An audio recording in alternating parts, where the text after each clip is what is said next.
ಇದ್ದಾರೆ.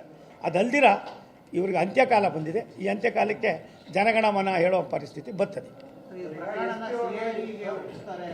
ಒಂದು ನಿಮಿಷ ತಾಳ್ರಿ. ಯಾರ್ರೀ CID? ಯಾರ ಕೈ ಕೆಳಗಡೆ ಇದೆ CID? ಹೌದಾ? ಅದೇ ನಾನು ಹೇಳ್ತೀನಲ್ಲ, ಹೋಮ್ ಮಿನಿಸ್ಟ್ರು ರಬ್ಬರ್ ಸ್ಟಾಂಪ್ ಆಗಿಬಿಟ್ಟವ್ರೆ ಪಾಪ. ಅವ್ರು ಒಳ್ಳೆಯವರು. ನಾನು ತುಮಕೂರು, ನಾನು ಕೂಡ ಆ ಜಿಲ್ಲೆಯವನೇ. ಆತನ ಪರ್ಸನಲ್ ನೋಡಿದ್ದೀನಿ. ಪರ್ಸನಲ್ಲಾಗಿ ಅವ್ರು ಏನೇನು ಮಾತಾಡ್ತಾರೆ ಅಂತ ನಾವು ಮಾತಾಡೋಕ್ಕೆ ಬರೋದಿಲ್ಲ. ಯಾರು ಕೇಳ್ತಾರೆ ನಿಮ್ಮನ್ನು? ಇಂಥ ಪರಿಸ್ಥಿತಿಯಲ್ಲೂ ಕೂಡ ನೀವೇನಾದ್ರು ಸಿಟ್ಟಿಂಗ್ ಜಡ್ಜು ಕೊಡಲಿಲ್ಲ ಅಂದರೆ ಕೊಟ್ಬಿಡಿ CBIಗೆ, ಕೊಡಿ CBIಗೆ. ನಾವೇನು ಮಾಡೋದಿಲ್ಲ.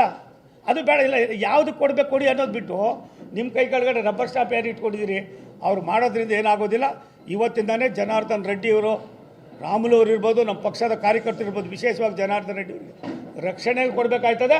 ಅದಲ್ದಿರ ಇನ್ನು ಮುಂದೆ ಯಾವುದೇ ಮೂಲೆಯಲ್ಲೂ ಕೂಡ ಒಂದು ಸಣ್ಣ ಘಟನೆ ಆದರೂ ಕೂಡ ಭಾರತೀಯ ಜನತಾ ಪಕ್ಷ, NDA, ಜನತಾದಳ, ಜನತಾ ಪಕ್ಷ ಎರಡಕ್ಕೂ ಸೇರಿ ನಾವು ಒಟ್ಟಾರೆಯಾಗಿ ನಿಮಗೆ ಓಡಾಡ್ದಾಗ ಮಾಡೋವಂಥ ಕಾಲ ನೀವೇ ಸೃಷ್ಟಿ ಮಾಡ್ಕೋತಾ ಇದ್ದೀರಿ. ಒಂದು ನಿಮಿಷ ತಾಳ್ರಿ. DK ಶಿವಕುಮಾರ್ಗೆ ಚೀಫ್ ಮಿನಿಸ್ಟರ್ ಆಗಬೇಕು, ಸಿದ್ದರಾಮಯ್ಯನಿಗೆ ಸೀಟ್ ಹೋಗಬಾರ್ದು. ಈ ಶಿವಕುಮಾರು, ಈ ಸಿದ್ದರಾಮಯ್ಯನವ್ರು ಯಾರು ಕೂಡ ರಾಜ್ಯದ ಆಡಳಿತ ಸತ್ತೋಗಿದೆ. ಅವ್ರಿಗೆ ಬೇಕಾಗಿರೋದು ಅವ್ರ ಚೇರ್ಗಳು, ಅವ್ರಿಗೆ ಬೇಕಾಗಿರ್ತಕ್ಕಂಥವ್ರಿಗೆ ಅವ್ರ ಅಧಿಕಾರ. ಆದ್ದರಿಂದ ಶಿವಕುಮಾರ್ ಯಾರು ಇರ್ತೀನಿ ಅಂತ ಹೇಳೋಕ್ಕೆ ಕಾನೂನು ಯಾರ್ದು ಮನೆಯದಲ್ಲ, ಯಾರು ಮನೆಯದು ಅಲ್ಲ ಕಾನೂನು. ಆ ಕಾನೂನನ್ನು ಏನಾದ್ರು ತಿರ್ಸ್ತೀರಾ ನೀವು ಅಂದರೆ ಅದು ನಾಳೆ ನಿಮಗೆ ಮುಳುವಾಯ್ತದೆ. ಶಿವಕುಮಾರ್ ಇರ್ಬೋದು, ಬೇರೆಯವ್ರು ಇರ್ಬೋದು. ಇಂಥ ಪರಿಸ್ಥಿತಿಯಲ್ಲಿ ಡೈರೆಕ್ಟಾಗಿ ಬಂದು ನೀನು ಗುಂಡು ಹೊಡೆದು ಸಾಯಿಸಿರೋ, ಅದು ಯಾವನೋ ಪ್ರೈವೇಟ್, ಅದೇನೋ ಸೆಕ್ಯೂರಿಟಿ, ನಮ್ಗೆ ಗೊತ್ತೇ ಇಲ್ಲ. ಅವೆಲ್ಲ ನಮ್ಮ ಜೀವನದಲ್ಲೇ ಗೊತ್ತಿಲ್ಲ. ಇದನ್ನು ಯಾರ ಮೇಲೆ ಹಾಕ್ಬೇಕು ಅಂತ ಇದ್ರಿ? ಬೈ ಚಾನ್ಸ್ ಏನಾದ್ರು ಇವ್ರ ಹತ್ರ ಗನ್ ಮ್ಯಾನ್ ಇದ್ದು ಯಾರೋ ಇದು ಮಾಡಿದ್ರೆ ಅದನ್ನು ಬಿಡೋರಿ, ಇದನ್ನು ಇಟ್ಕೊಳ್ಳೋರಿ.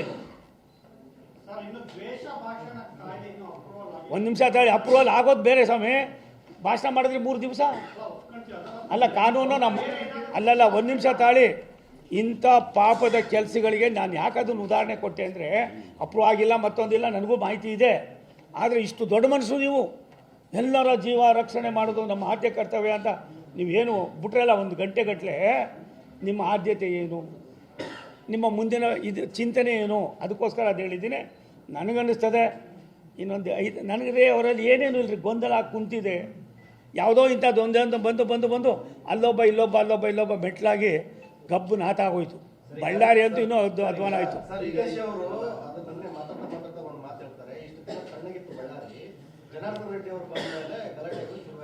ಒಂದು ನಿಮಿಷ. ನಾನು ಅದೇ ಮಾತು ಅವ್ರಿಗೆ ತಿರುಗಿಸ್ಕೊಟ್ರೆ ಜನಾರ್ದನ್ ರೆಡ್ಡಿ ಅವ್ರದ್ದು ಒಂದು ಇತಿಹಾಸ ಇದೆ. ಸಾವಿರಾರು ಜನ ಬಡವರಿಗೆ ಸಹಾಯ ಮಾಡಿದ್ದಾರೆ. ರಾಮುಲು ಅವರು, ಜನಾರ್ದನ್ ರೆಡ್ಡಿ ಒಂದು ರೀತಿ ಲವಾ ಕುಸ್ತಂಗೆ ಕೆಲಸ ಮಾಡ್ತಾಯಿದ್ರು. ಅವರಿಬ್ಬರು ಸರಿ ಇದ್ದರೆ ನೀವೆಲ್ಲಿ ಬರ್ತಾಯಿದ್ರಿ? ನಾನು ಶಿವಕುಮಾರ್ಗೆ ಇಷ್ಟೇ ವಿನಂತಿ ಮಾಡೋದು, ಇನ್ಮೇಲೆ ಗಾಂಭೀರ್ಯತೆಯಿಂದ ನೀವು ರಾಜ್ಯದ ಒಬ್ಬ ಡೆಪ್ಟಿ ಚೀಫ್ ಮಿನಿಸ್ಟ್ರು, ಒಂದು ಪಕ್ಷದ ಅಧ್ಯಕ್ಷರು, ಇಂಥದ್ದೇ ನೀವು ಮಾಡಿದ್ರೆ ಏನು ಇವತ್ತು ಆಗ್ತಾಯಿದೆ ಅದಕ್ಕೆ ಹಿತಿಮಿತಿ ಇಲ್ದಿರೆ ನಿಮ್ಮ ಜನನೇ ನಿಮಗೆಲ್ಲ ಒಂದು ಕಡೆ ಯಾವ ರೀತಿ ಉನ್ನಾರ ಮಾಡ್ತಾವ್ರೆ, ತಗಲಾಕೊಂಡು ಒದ್ದಾಡ್ತಾವ್ರೆ.